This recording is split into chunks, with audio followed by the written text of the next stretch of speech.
Hello, everyone. We'll give it a couple of seconds for everyone to jump in, make sure everyone's got their drinks ready, any food or anything like that. And then we can hand over to the amazing Karl to run into everything that people are here for, all of the Writeback tips and tricks, particularly focusing on what you can do to minimize your reload times and also things you can do in the day-to-day that maintain the performance of your collaboration.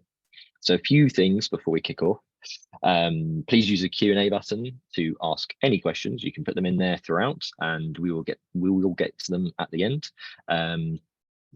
Also, if we do run out of time, all Q&A answers will be added to our follow-up email. So never fear, we will get to everything. As you can see, the activity is being recorded, so we'll send that out as well after the session. So never fear if you have to drop out or you miss something. We'll include that as well. We will also include any resources mentioned or covered today, so you won't have to scan for links or anything like that. And one last thing, if you have an interest in speaking on a future webinar or you have ideas of things you would like to see, feel free just to ping me here on Zoom, or you have our details, you can add us on LinkedIn and add us that way. So without further ado, I will now hand over to the illustrious Karl, and he can take it away. Thank you, Jason. So let's start with a demo. I'd like to kick off with the demo and show the product, so everyone is on board with what we're Awesome. gonna talk about today. So here I have an application showing the Writeback table. And it's something that we usually see with our customers, that they start with the finance and planning and create their forecast, even replacing more costly tools with Writeback table. And when they start doing the follow-up, when they have created the forecast, they have a very short period of time in the month where everyone is adding their comment. So as we can see here, Michael is now starting to add his comments with this new row locking feature we released a few weeks ago. And I can also add myself, and for Michael, this row would be locked. But what we see during this time is that a lot of people are doing the Writeback at the same time. So we're heavy traffic during those 3-4 days in a month. And what's important is that the reload times need to be fast. So the users can't wait 20 seconds for the reload to happen. So that's what we're going to focus on today. And let's start.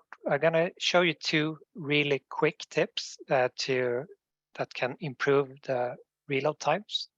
And then I'm going to dive a little bit deeper on how to do this in production more when you have more history of comments. So this is one very simple application. Oh, sorry, wrong application. This is a super simple one. Doesn't look like much. We're just loading a QVD straight up. It's a optimized load, so it shouldn't take that long. I put in a random here just to make it run a little bit slower. But let's start and reload this and see what takes time. So now it's starting to load into memory this 500 rows. It has a lot of descriptions, and once that is done, it's starting to create the search index for the description, because that's text heavy. And usually when doing these commentary solutions that we see a lot of users do, they are also text heavy. So creating those search index takes a few seconds to do that. So now it's saved the application. So what we can do to start with is that we go to the main here. There's usually the click injected script that comes when you create a new application. And in the newer versions, they included this one here, the create search index on reload. So we're going to turn that off. So what that does is that it doesn't create the reload index. I will zoom in a little bit so everyone can see a little bit better. So now the 500 rows takes same amount of time, but as you can see, it skips the steps of creating that search index. So it's almost half the time it took to reload this application. So with just switching that 1 to 0 is my first step. So it's this, create search index on reload that you're gonna change. The other tip I have is, even though this is a super simple, it's just a QVD, so it shouldn't take that long, but it did take a couple of seconds. So to reduce that even further is that you can use a binary load. So I have done that. So this one is set up so it's reloading this application that loaded those 500 rows. So we're going to take a look how long it takes now. And what's important is that the binary reload should be the first thing, the first command in that, and then you can have your other loading your writeback data, for example. But here I'm also setting the search index to 0. So let's reload this one and see how long it takes. And now it's saving the application.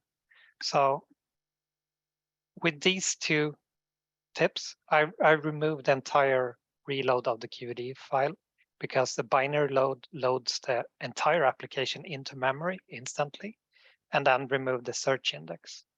So, and we will send out a guide on how to set up this binary load. So we take a look. These are some numbers I did, times that I did when I did it earlier. So loading the data took 20 seconds, opening the app for click took 2 seconds, and creating the search index took roughly 15, and then saving the app took 3 seconds.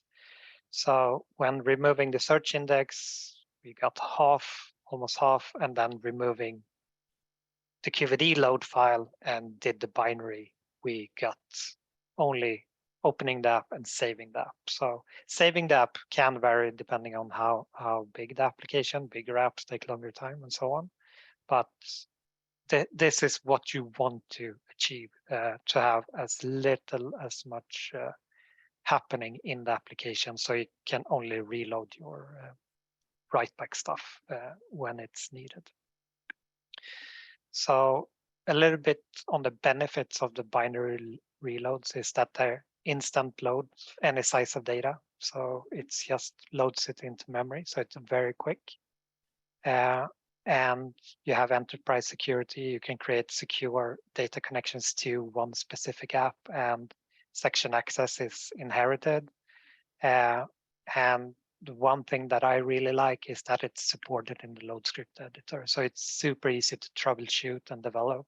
You have full access to everything in the load script editor, all the commands. If you're doing a partial, that is not the case. You have to do a lot of things around, like if statements, if it's partial and don't do this. If it's partial, then you can do this. So much easier to troubleshoot. And another one that not many think about is that if you want to have schedules of reloads, of a full reload during the day when people are active in the application, that's not possible with the partial. But with the binary, you can, this loading the full app could take an hour or two. But then when that is done and the writeback is accessing that application, it will load that instantly. So you don't have that issue where you have to, oh, we can't do writeback because we're doing a full reload at the moment. With the binary, you have the flexibility of doing that. So now we're going to take a look at the next step. So this is what we had. We had a full the static part of the application we loaded with the binary, and then we load the writeback data with that. So in here, we didn't have that part, but we would have had another section where we load the things that actually change. So, but what happens over time? So say that you're running this Writeback app in over 2 years. This Writeback data starts to add up. You have comments from 2 years back, and that part of the reload start to take time. So what you want to do is that you want to load everything, the history of the Writeback data, and transform that. So you want to aggregate the history and then only load back the daily data. So transform only what changes during the day. So that's, you do the minimal amount of change that you have to do. And then write back to QVDs for each day. So you divide it up. That makes it possible to do the binary of this. And when you load the full app, load all QVDs except of today's. And for the user app, that the user access, like the one I showed you earlier with the finance example, you load the binary with all the aggregated with the data from yesterday and back, and then only the transform the today's QVDs.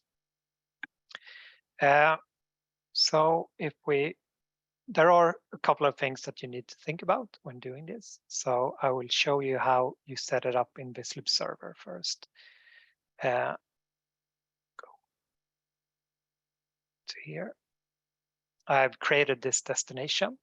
So you want to use the insert operation. This demo application is doing that. Then you get the also benefits of being able to queue the insert, and you don't lose anything.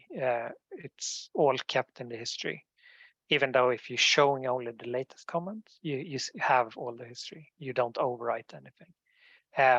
We use this dynamic tab app ID here just to reload the same application. This is another tips. And for the thing that we need to do for this to work is to add a dynamic tag for the date. And how you do that is, if I remove that, I can use this one to insert a tag. So if I click on this, I see this menu here, and I'm going to go with the date, and I'm going to pick the date. And here in the tooltip, I see how it will look like. So it will be year, month, and then day. So if I insert that, that will generate one QVD for each date that have writeback data. So if it's a period of 4 or 5 days in the beginning of the month, it will have 5 QVDs in this one for each month that you have done writeback. And we're using a subfolder called daily here. And important when you're creating these new files is that you should disable the new file confirmation. So the user doesn't have to confirm that we should create a new file if it doesn't exist. So sometimes you want to be able to do that, but in this case, it's best to disable that. And here in the locking part, use the queuing when using inserts to have a smoother user experience, and then row locking that we saw when Michael and I locked rows. So communicated that I started working on this, and other users can't edit the same row at the same time.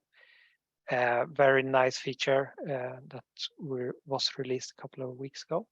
So that's all you have to do in the server side. So if we take a look at the script, so this, we will send these 3 apps out with an instruction how to set this up. So you will be able to follow along that guide afterwards and try it out for yourself. So first thing, we have all the static data in this finance. So this includes the general ledger, the accounts, and so on.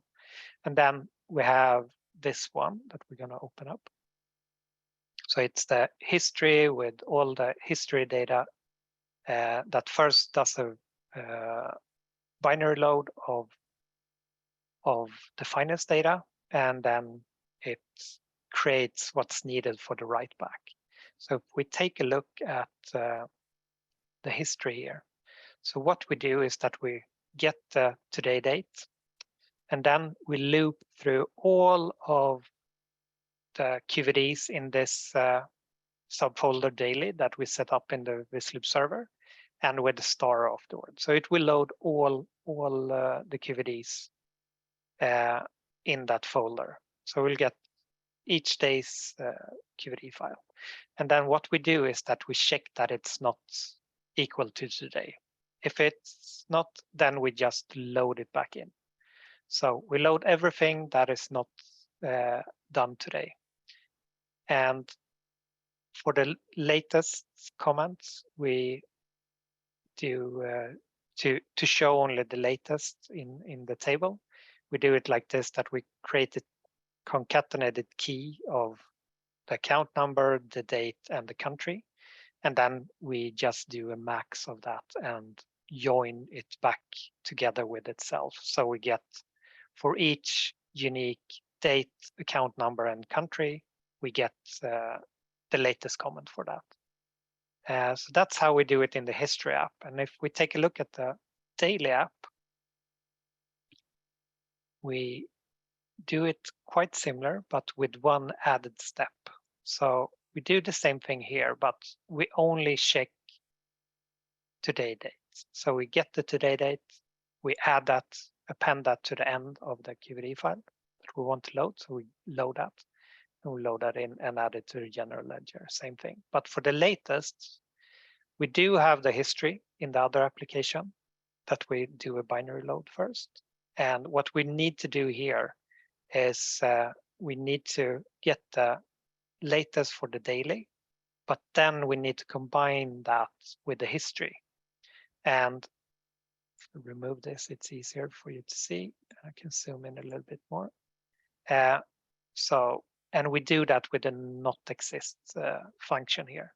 So what we do is that since we loaded the daily forecast into a separate table, we check that if when we load back in the history from the binary, we check that we don't load things that we loaded for the daily file. So accounts and dates and country key for that date will only have the latest comments for that was done the latest. So that's how you combine the daily with the history. And then we just do some cleanup here. So this is achievable with this. And you will be able to get these applications afterwards with a guide to follow. So that was the entire presentation I had prepared. So let's see if we have any questions. Absolutely fantastic for that, Karl. And we do actually have several questions. So let's jump right in. I think the first one is actually quite good. Any tips for a beginner starting with Writeback? Yeah, so what I usually recommend is because when people understand what they can do with Writeback, they often have something in mind, something that they do, like replace an Excel spreadsheet where they have this entire process. But instead of starting with that, start with something more simpler. So for example, doing a section access admin control, because there it's super simple. It's just one table and you can administrate that there. And it also gives you value. Other things that we also recommend is doing maybe some metadata to your click environment, like who is the owner of this application, having all the measures that is used, all the applications, and have descriptions on that. So keeping that, and that is also easy to set up with Writeback. So doing something simple like that, I would recommend to start with. And then when you have done that, you can then start doing the more complicated ones. And brilliant. Yeah. Cool. We've had a flood of questions, a flurry. So now's the time to get them in, guys. Justina says, hi, hello. Switching off the index setting will make the reload faster, but it will make it longer to refresh during the first search for the end user. This is what we usually don't want. Yes, so that's the downside of disabling the search index. So I would say in a Writeback application, you usually don't search on the comments while you're having a frequent, like when everyone is writing their comments. You usually don't like do analytics at the same time. You're totally focused on entering that. So during those times, I think that downside, it's better to have the reload. So it's something that you also can switch off. You could set, like, if it's the first 3 days of the month, switch off the index. And for the rest of the months, keep the index, because then you might want to look at the comments that were entered and maybe do some more analytics on that and dive deeper. And then it makes sense to be able to search. So yeah, there is a downside of disabling the index, and you can do it for specific columns. The flag I show there is for the entire one, but you can do it for specific fields as well. Definitely. So there's a good balance to be struck there. Okay, Yeah. Next question. Do you have experience if the reloading app step is getting faster within the Qlik cloud? So the Qlik cloud, some things are faster and there are some benefits, but the architecture in Qlik cloud is actually a lot different than on-premise.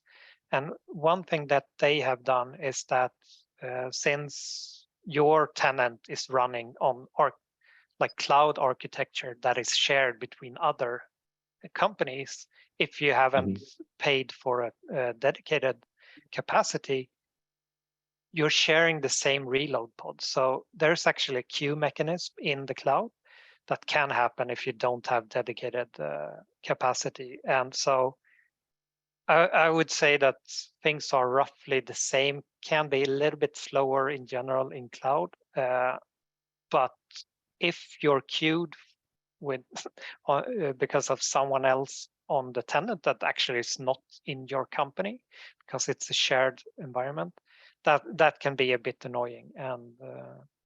But we can't do anything about that, sadly. But hopefully Qlik will take a look at that, because we have raised the issue to them.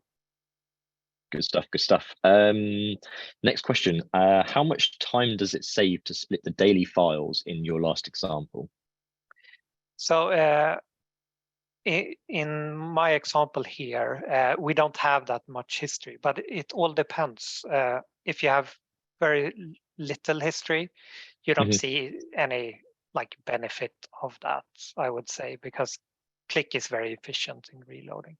But when you have many, like it increments, it grows. So the more data you have, the more saving you get, so to say. So it's maybe not something that you have to do the first thing you do, but if it's a heavily used application and you want to have the data with the history, maybe you don't only want to have this month's comments in this application, that's also a way to go, where you divide it up like that. Then you can do it that way, but it all depends on how much data. Awesome. I quite like this next question. I don't want to set up a server. Can I still use Writeback?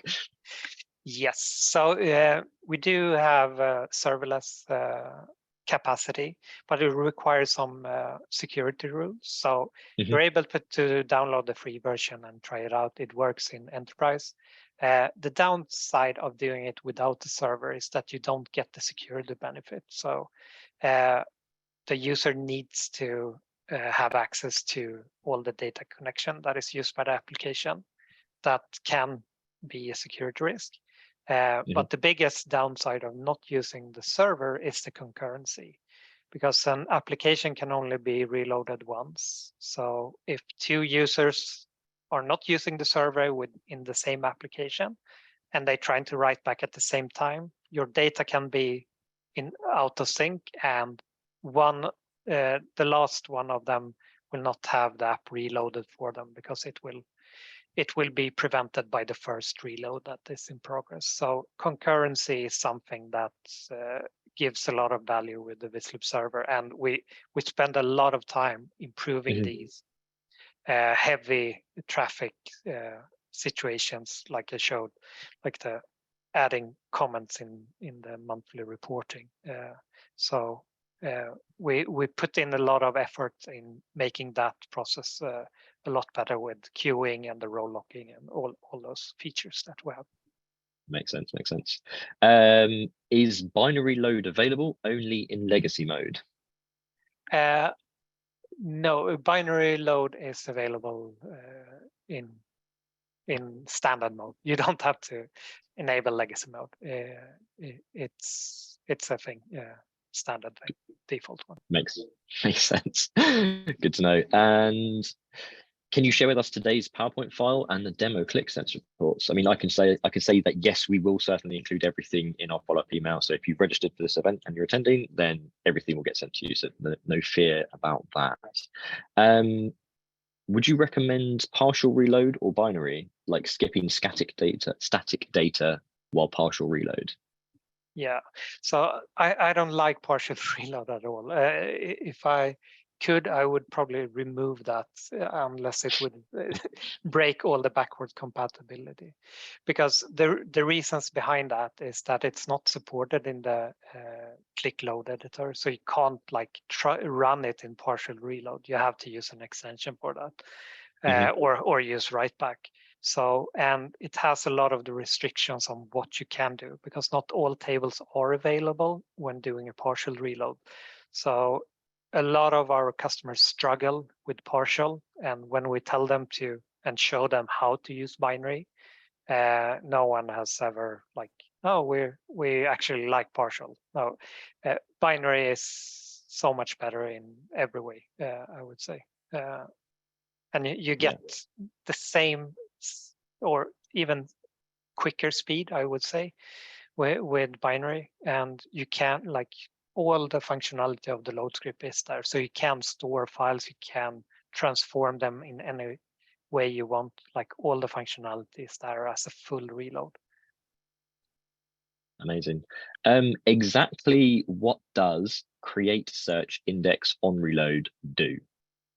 So exactly, I maybe not have the full knowledge on answering that, but when you disable it, Click doesn't create the search index. So when the user opens up a filter box and try to search in that when typing in the search, so I can show that in the application here.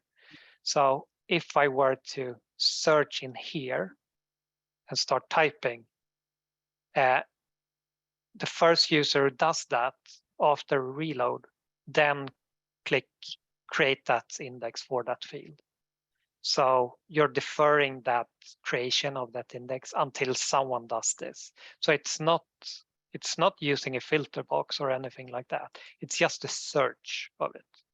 So it's a small case depending how your user interacts with your applications. But yeah, that's what's happening. Awesome stuff. I realize we sort of stretched out the time, so we'll do one or two more questions, and then the questions we don't get to, we will answer in the follow-up as well. Will your script be available in the module as a template, or do we need to write it out ourselves based on the tip presented today? Yeah, since we can't know the fields you're using and how the structure, Click is very flexible in that way, where you do all the ETL in Click usually. So we will provide these applications that we have that I showed today in the follow-up email, and we will create the article for that with an instruction and a little bit more description on the different steps. So that will be the template to accommodate and help you getting started with doing these things. And then final question before we end the session, what licenses do the users need to be able to use Writeback? Yeah, a good question. So when using it with Vizlib server, yeah, that's also one benefit of Vizlib server, is that you can use all the licenses, professional, analyzer, or even capacity licenses works. With doing it without the server, you need all the users also needs to be professional users, because otherwise they can't do the write back. So that's also one good thing. And also another thing on the licensing, if someone don't have write access to the table, they don't consume a license. So they can interact with the table, but they can't use it to edit or add data, can't write back, so to say. But they can see and filter and so on, but not write back. Brilliant. Well, thank you very much, Karl. That was hugely insightful. As you can see, we're 15 minutes over and we're still answering questions. Apologies to those of you who didn't get to answer your questions. We will include the answers to those in the follow-up, as long as I mentioned before, all the resources we mentioned today, and the recording too, plus PowerPoints and all that good stuff. Karl, thank you very much. This was absolutely brilliant, and look forward to the next Decoded webinar. Thank you, everyone. Perfect. Thank you, everyone. Thank you, Jason. Bye.